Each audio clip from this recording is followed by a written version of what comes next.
Good afternoon guys, good evening dyan sa Pilipinas. Nag-watch ako ngayon. Hindi na nakalabas. Ito lang si Orpas. Ayan na. Pinikapin yung container. Ito yung sa ilalim ng bodega. Kargada niya. Ayan.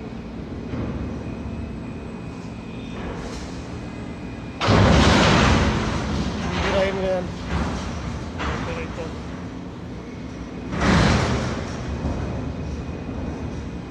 Dito po tayo ngayon sa Puerto Bersin Container Terminal.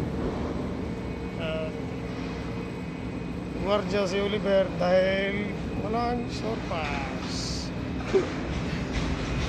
Hindi binigyan ng surpass kaya hindi nakalabas. May labasan na sana. Ayun, crane operator ng Basilas. Dito may mga crane operator dito sa Shanghai. Bago po ito nila, walang crane operator. Yan ang mga kargada lang sa bodega, ilalim ng bodega.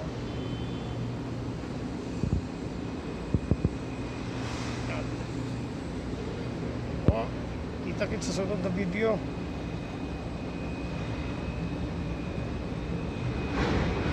Yan mga kargada namin. Meron pa naman.